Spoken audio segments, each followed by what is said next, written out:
BFM Business, Intégral Placement, idée de placement. Et Angélique de Langsin, bonjour. Bonjour Cédric. Pour Ideal Wine et nous accompagner dans ce monde du vin comme thématique de placement. Le premier semestre, très particulier, on imagine. Comment ça s'est passé à travers ce que vous avez pu lire sur votre plateforme, le confinement, puis le déconfinement ?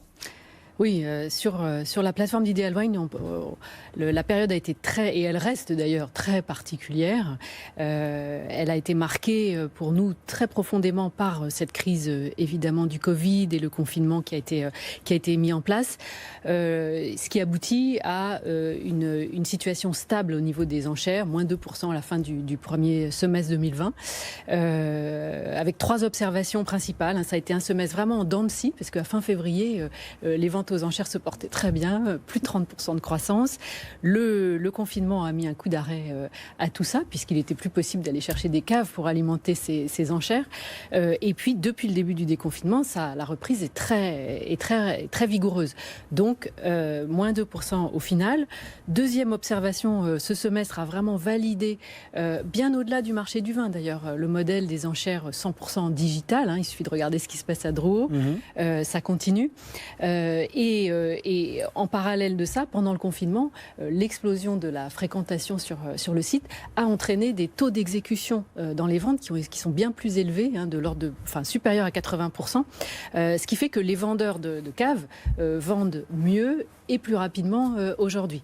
Et le troisième point, c'est la relative raréfaction de ces vins disponibles aux enchères a fait que les amateurs se sont tournés vers d'autres types de produits, et notamment l'achat en direct des domaines, qui lui a enregistré une très très belle progression de 75% en volume. Ça veut dire qu'il y a des évolutions dans les façons de faire des acheteurs, des amateurs de vin. Vous avez repéré un impact sur la typologie des vins vendus Alors déjà, sur la répartition des acheteurs eux-mêmes et le modèle de vente aux enchères, c'est quelque chose c'est intéressant de voir que cette crise a révélé, cette crise et puis toutes les précédentes que nous avons pu traverser, ont montré qu'en fait c'est un modèle qui est très robuste parce qu'il ne repose pas sur une seule typologie de clients. Vous avez à la fois des professionnels mais aussi beaucoup de particuliers, vous avez des Français et vous avez des étrangers, on vend dans plus de 60 pays. Donc en fait tout ça s'équilibre et on a pu constater d'ailleurs que par exemple les Français, merci à eux, ont été très présents. Leur part dans les ventes a augmenté au cours du semestre. Elle représente 55%. Vous avez des zones après qui ont été plus fragiles, évidemment, comme l'Asie, qui non seulement a été impactée par la crise sanitaire, mais aussi depuis plus longtemps par des phénomènes politiques, d'agitation politique à Hong Kong.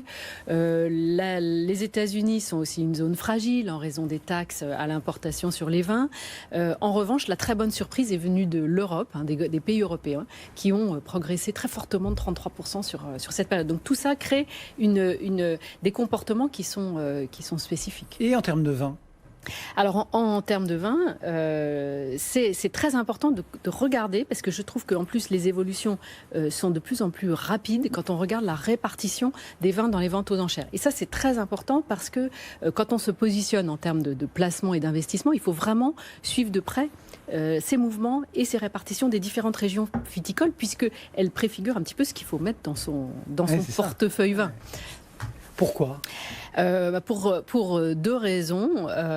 D'une part, les amateurs qui sont les plus présents et ceux qui forment ces tendances sont des amateurs très pointus. Donc, ils préfigurent ce que sera le marché de demain à condition de bien savoir lire ces mouvements.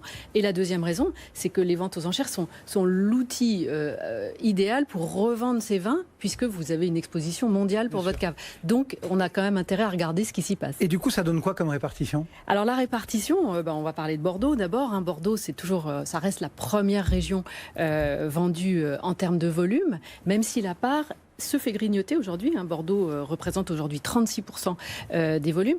Et en valeur, fait très très marquant de ce premier semestre, c'est la Bourgogne qui est passée devant, qui représente aujourd'hui 35% de la valeur vendue contre 34% pour Bordeaux. Donc ça, c'est très significatif. Et puis après, vous avez les autres régions. Très important de regarder aussi comment tout ça s'articule. Vous avez le Rhône qui a beaucoup progressé à la fois en volume et en valeur. Vous avez des régions qui progressent principalement en volume, le Languedoc, les vins étrangers par exemple, d'autres qui progressent plus en valeur, la Champagne.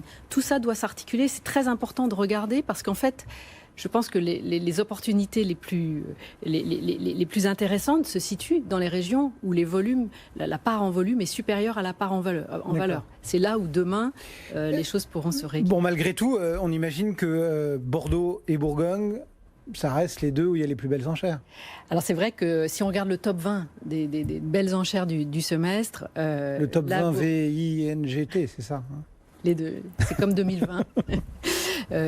Donc si vous regardez ce palmarès, vous avez 8 grands crus de Bourgogne, dont en tête, sans surprise, la Romanée Conti, avec une bouteille de 2009 qui s'est vendue plus de 16 500 €. Et vous avez 5 grands crus bordelais. Donc effectivement, ces deux régions monopolisent. Bon. Vous avez également, alors ça c'est un seul Rhône. Par rapport à la part du Rhône dans les enchères, c'est peut-être un petit peu incongru, mais un seul Rhône, l'Hermitage Cuvée Catelin de Chaves, dans le millésime 90, et vous avez deux champagnes, deux grands champagnes, Krug et Dom Pérignon. Donc on reste dans le très classique.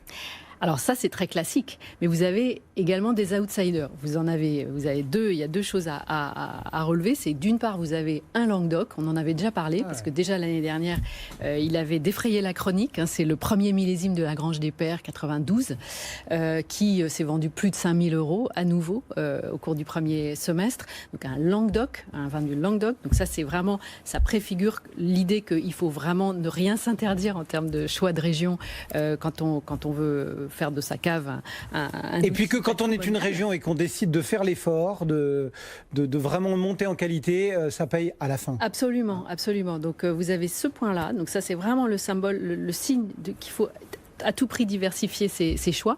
Et l'autre point très marquant, c'est la présence de 3 flacons de spiritueux dans ce top 20.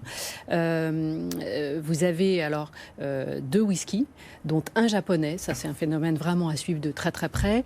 Et vous avez plus traditionnellement un cognac. On a toujours eu des spiritueux. On a eu des belles chartreuses, des cognacs, des armagnacs depuis toujours. Les whiskies, c'est plus récent et c'est un phénomène, c'est un mouvement de fond qu'il faut regarder de très près. On termine, il nous reste une quarantaine de secondes, mais quand même, on a eu la période des primeurs.